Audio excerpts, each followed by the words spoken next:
தொடக்க நூல் அதிகாரம் 4. காயினும் ஆபேலும். ஆதாம் தன் மனைவி ஏவாளுடன் கூடி வாழ்ந்தான். அவள் கருவுற்று காயினை பெற்றெடுத்தாள்.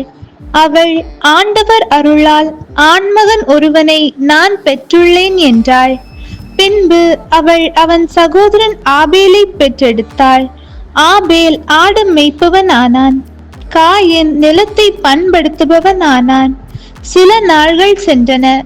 காயின் நிலத்தின் பலனிலிருந்து ஆண்டவருக்கு காணிக்கை கொடுக்க வந்தான்.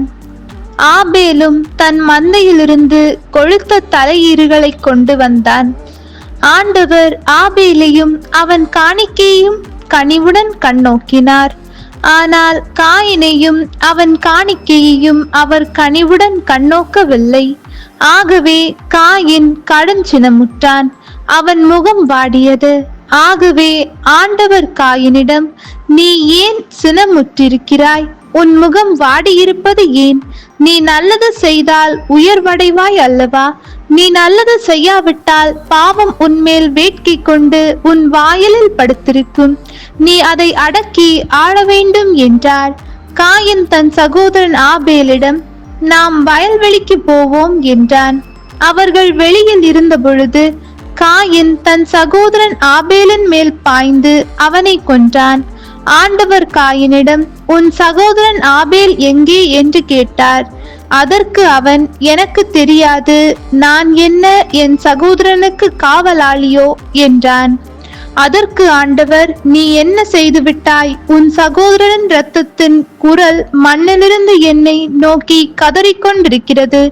இப்பொழுது உன் கைகள் சிந்திய உன் சகோதரனின் இரத்தத்தை தன் வாய் திறந்து குடித்த மண்ணை முன்னிட்டு நீ சபிக்கப்பட்டிருக்கின்றாய்.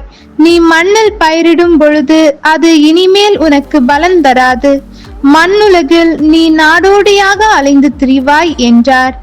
காயின் ஆண்டவரிடம், எனக்கு கொடுக்கப்பட்ட தண்டனை என்னால் தாங்க முடியாததாக இருக்கின்றது. இன்று நீர் என்னை இம்மண்ணிலிருந்து துரத்தி இருக்கின்றீர். உமது முன்னிலை நின்று நான் மறைக்கப்பட்டுள்ளேன். மண்ணுலகில் நான் நாடோடியாக அலைந்து திரிய வேண்டியுள்ளது. என்னை காண்கின்ற எவனும் என்னை கொல்வானே என்றான். ஆண்டவர் அவனிடம், அப்படி என்று காயினை கொள்கின்ற எவனும் 7 முறை பழிவாங்கப்படுவான் என்று சொல்லி, காயினை கண்டுபிடிக்கும் எவனும் அவனை கொல்லாமல் இருக்க ஆண்டவர் அவன் மேல் ஓர் அடையாளம் இட்டார். பின்னர் காயின் ஆண்டவர் திருமுன்னை விட்டு சென்று ஏதேனுக்கு கீழே இருந்த நோது நாட்டில் குடியேறினான். காயினின் வழிமரபினர். காயின் தன் மனைவியுடன் கூடி வாழ அவளும் கருவுற்று ஏனோக்கை பெற்றெடுத்தாள். அப்பொழுது காயின் ஒரு நகரத்தை நிறுவி அதற்கு தன் மகன் ஏனோக்கின் பெயரை வைத்தான். ஏனோக்கிற்கு ஈராது பிறந்தான்.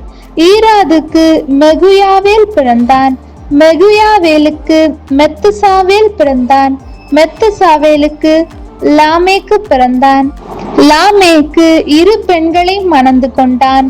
ஒருத்தியின் பெயர் ஆதா, மற்றொருத்தியின் பெயர் சில்லா. ஆதா யாவாலை பெற்றெடுத்தாள்.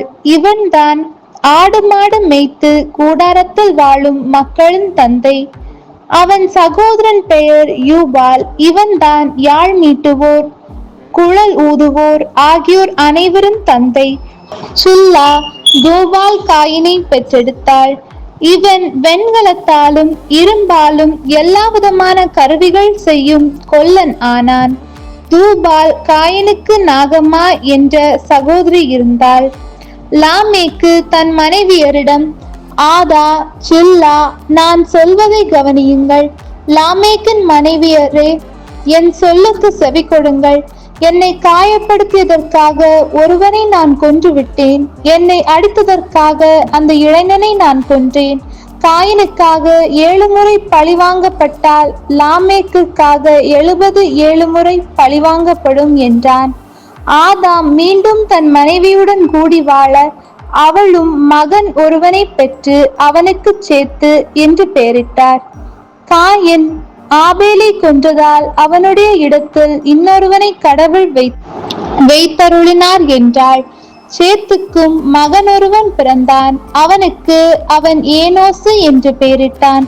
அப்பொழுதே ஆண்டவர் என்னும் திருப்பெயரால் அவரை வழிபடலாயினர். ஆண்டவரின் அருள்வாக்கு.